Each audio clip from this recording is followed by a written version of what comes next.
Investigations Unit. Before I provide details concerning the investigation that led to Graham's arrest, I want to provide some background on the Narcotics Overdose Death Investigations Unit. This unique investigative unit was developed in direct response to the recent explosion in overdose deaths.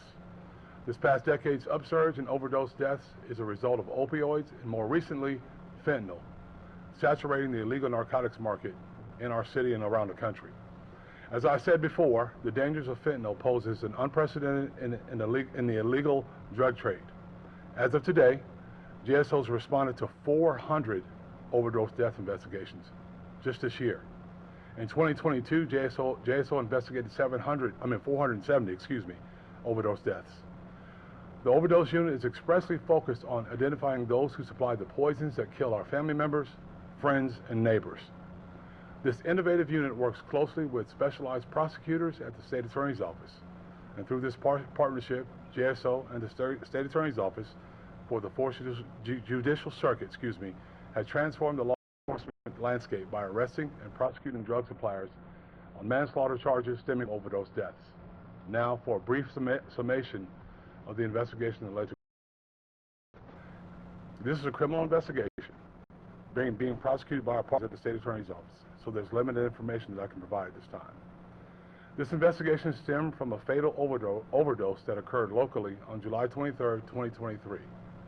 Due to Marcy's Law, which prevents law enforcement agencies from disclosing the identity of victims, JSO is not identifying the deceased victim. When JSO investigators responded to the overdose death scene, they located a variety of drugs, including opioids and fentanyl, on site. Once a medical examiner's office ruled the victim's cause of death as an accident caused by narcotics intoxication, investigators commenced a long-term undercover investigation to identify the source of the fatal drug supply. Detectives soon developed Graham as a primary suspect. Undercover detectives forged a relationship with Graham and made multiple drug transactions with him. During this investigation, detectives gained intelligence that Graham was in possession of firearms and additional narcotics. Detectives also discovered that Graham had an outstanding warrant for aggravated assault with a firearm. Graham is a 44-year-old felon with both a local and national criminal record. As a convicted felon, he's prohibited from possessing firearms. As a result of this investigation, Graham was arrested last week for armed trafficking of fentanyl, armed sale of fentanyl, armed trafficking of methamphetamine, 5 counts of possession of a firearm by a convicted felon, 3 counts of sale of fentanyl, armed possession of cocaine, armed possession of a controlled substance, dealing in stolen property, knowingly possessing a vehicle used for selling drugs, and Graham was also arrested on his outstanding warrant for aggravated assault with a firearm. In a search incident to arrest and a probable cause search of Graham's vehicle, detectives located and seized 3 handguns, 1 shotgun, 1 rifle, 368 grams of methamphetamine, which is 26 times the trafficking level, 9 grams of cocaine, 9 grams of fentanyl, 30 oxycodone pills, and $3,410 in cash. Yesterday, detectives officially arrested Graham for manslaughter pertaining to the fatal overdose from July 25, 2023.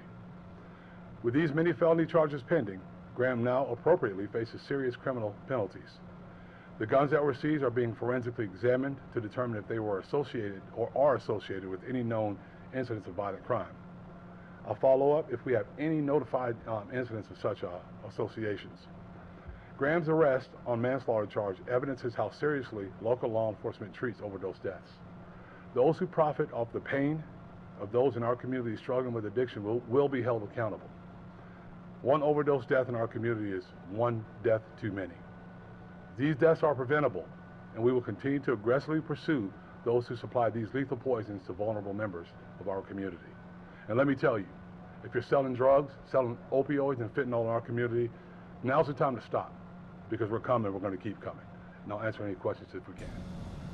Sheriff, you just finished with that message to the drug dealers. What about the drug users who are caught up in addiction, that are still out there, that know that their next high could kill them?